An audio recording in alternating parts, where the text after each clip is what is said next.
আসসালামু আলাইকুম এভরিওয়ান, কেমন আছেন সবাই? আজকে কিভাবে সহজভাবে সস বানানো যায় সেই রেসিপি দেখাবো আপনাদেরকে। আমার আবার সস ঘরে রাখাই লাগে, আমি আবার ফাস্টফুড জাতীয় খাবার পছন্দ করি, তো সস না হলে চলে না। তো আমি এখানে 3 কেজি পরিমাণ টমেটো নিছি, আর দিয়ে দিচ্ছি প্রথমে ওই তেজপাতা, পেঁয়াজ, রসুন, দারচিনি, এলাচ এগুলো দিয়েছি। তবে আমি কোনো পানি দিই নাই, পানি দিই নাই যেহেতু একটু পরে দেখবেন পানিতে ডেক্সি পড়ে গেছে। আর ভিডিওটা ফুল দেখার চেষ্টা করবেন, লাস্টে একটা টিপস আছে যেন সসটা নষ্ট না হয়। তবে অনেকে আবার কর্নফ্লাওয়ার দেয়, কর্নফ্লাওয়ার দিলে তাড়াতাড়ি সস নষ্ট হয়ে যায়। আমরা তো এটা ইচ্ছে করলে 6 মাস তার বেশিও খেতে পারবো ফ্রিজিং করে রাখলে, তবে নর্মালে রাখলে হয়ে যায় আর কি। তো মাঝখানের ভিডিওটা আমি দিলাম না। আর এটা দেখছেন আমি কীভাবে ঘুরলে দিয়ে নরম করে ফেলছি। পরে আমি আমাদের যেহেতু ব্লেন্ডার নাই, আমি পাটাতে পেস্ট করে নিয়েছি। তো অন্যান্য সময় আমি সস বানালে সসটা কম হয়, এবারে মাশাআল্লাহ অনেক বেশি হয়েছে সস। তো আমি এখানে দিচ্ছি 4 চামচ মরিচের গুঁড়া, যেন কালারটা সুন্দর আসে।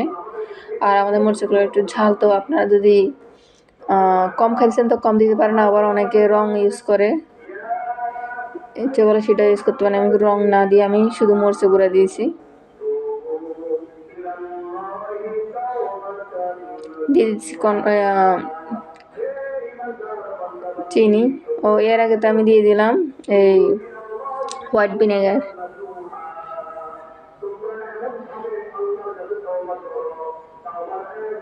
এটা পরিমাণ মতো দিতে হবে, যেমন এই একটু মিডিয়াম সাইজের চামচ হলে আপনার 3 চামচ 3 কেজির জন্য, বা তার চেয়ে একটু বেশি দিতে পারেন। অতিরিক্ত দেওয়া যাবে না, তারপর বেশি টক হয়ে যাবে। তো আজকে আমার ভয়েসটা একটু খারাপ আসতেছে, এজন্য সরি, অনেকক্ষণ শুয়েছিলাম তো। আর দিয়ে দিলাম লবণ। তবে মশলাটা ইউজ করার কারণ হচ্ছে যেন সুন্দর একটা গন্ধ আসে আচার থেকে, সস থেকে। আমি যে পাটায় ফিরছি এই সসটা টমেটোতে ফিরছি, তো আমার যেই খোসাগুলো থাকার কথা ওগুলো আমার একদম মিহি করে ফেলছি আমি। তো সেজন্য আমার 3 কেজি থেকে গেছে, আর লস হয় নাই বেশি। দেখেন আমি টেস্ট করার জন্য এখানে 1 ফোঁটা নিয়ে নিছি। বুঝবেন কখন যে সস হয়ে গেছে, যখন দেখবেন ছিটে ছিটে পড়তেছে। আমার তো হাতে কয়েকবার পড়ছে, হাত জ্বালা পড়া শুরু হয়ে গেছে। যখন পানি শুকিয়ে যাবে তখন ছিটে যাবে এগুলো। দেখছেন কালারটা জাস্ট ওয়াও আসছে।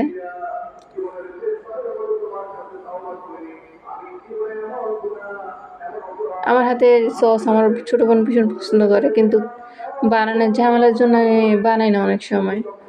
আর যদি ফ্রিজ থাকে তাহলে তো কোনো কথাই নাই, বানায় রাখা যায়। তো দেখেন আমি ছোট্ট একটা কৌটোর মধ্যে রাখছি।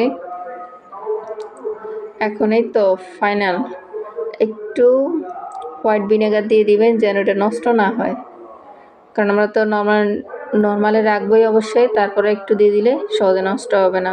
তো আল্লাহ হাফেজ। কেমন লাগলো ভিডিও, লাইক করবেন, কমেন্ট করবেন। আল্লাহ।